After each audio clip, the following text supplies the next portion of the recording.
Hello friends, आज मैं आप लोगों से घरेलू हिंसा से महिलाओं के संरक्षण अधिनियम को जो हमारे देश की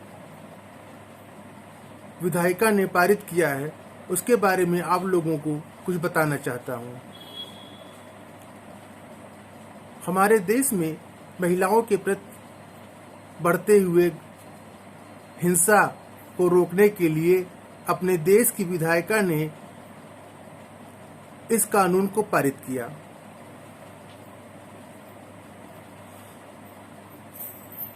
घरेलू हिंसा से महिलाओं का संरक्षण अधिनियम वर्ष 2005 में पारित हुआ था।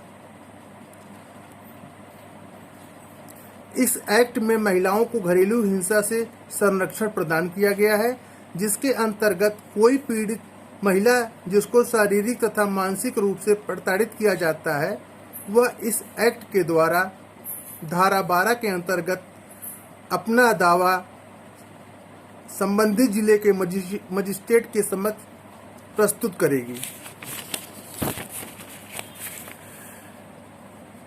जिस पर जिले के संबंधित मजिस्ट्रेट महोदय पीड़िता के परिवाद पत्र पर संज्ञान लेकर विपक्षी को नोटिस जारी करते हैं तथा न्यायालय द्वारा जिले के संरक्षण अधिकारी को इसकी सूचना भेजी जाती है, जिससे कि पीड़िता के मामले में विपक्षी को सूचना दिया जा सके।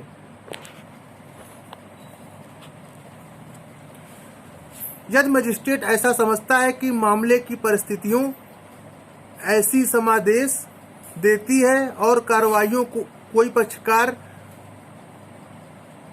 कोई वांछित है तो इस अधिनियम के अंतर्गत कार्रवाइयां शुरू करेगा। इस एक्ट के अंतर्गत कार्रवाइयां बंद कमरे में की जाएगी। घरेलू हिंसा से संबंधित मुकदमे की सुनवाई करने वाले संबंधित मजिस्ट्रेट महोदय पीड़िता के प्रार्थना पत्र में उल्लेखित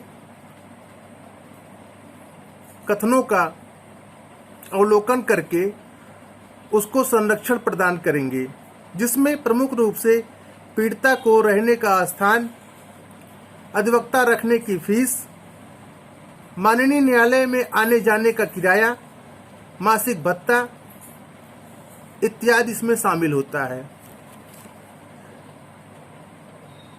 जो महिला जिसके साथ ऐसा कृत्य हुआ है या होने की संभावना है,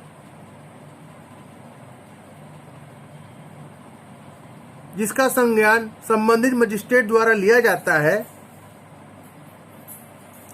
वह इस मामले में उचित न्यायिक कार्रवाई करते हैं और इसका समस्त ब्यौरा जिले के संरक्षण अधिकारी के पास भी होता है,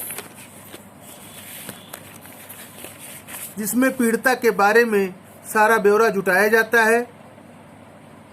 उपनियम 1 के अधीन संरक्षण अधिकारी को मौखिक सूचना देने की दशा में वह लेखबद्ध करेगा और यह सुनिश्चित करेगा कि उस पर ऐसी सूचना देने वाले व्यक्ति का हस्ताक्षर किया गया हो और सूचना देने वाला व्यक्ति जानकारी देने की स्थिति में है नहीं है तो संरक्षण अधिकारी उसका समाधान करेगा। ऐसी जानकारी देने वाले व्यक्ति को की पहचान अभिलेख में रखेगा। संरक्षण अधिकारी उसके द्वारा अभिलिखित की गई सूचना की प्रति बिना खर्चे को सूचना देने वाले पीड़िता को देगा।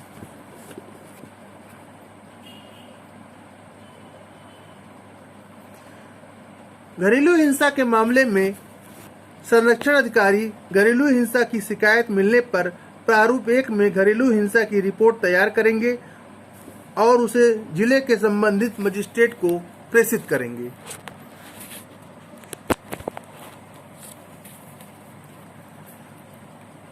उसकी प्रतियां एक स्थानीय अधिकारियों की सीमाओं के भीतर जहां ऐसी घरेलू हिंसा का होना अभिकथित है उस थाने के भारत सहायक पुलिस अधिकारी को भी भेजा जाएगा। The protection of women from domestic violence act 2005 का मुख्य उद्देश्य महिलाओं को संरक्षण प्रदान करना है। वर्तमान समय में हमारे देश में महिलाओं के प्रति काफी बुरा बर्ताव किया जाता है। ससुराल में महिलाओं को मारा पीटा जाता है, प्रताड़ित किया जाता है, उनके बच्चों का, महिला के बच्चे का ख्याल नहीं रखा जाता है, पति उसको प्रताड़ित करते हैं। इन सब परिस्थितियों को देखते हुए हमारे देश की विधायिका ने महिलाओं की संरक्षण के लिए यह एक्ट पारित किया है। इस एक्ट का लाभ वर्तमान में पीड़ित महिलाएं ले रही हैं और उनको न्यायालय द्वारा पूरा संरक्षण प्रदान किया जाता है।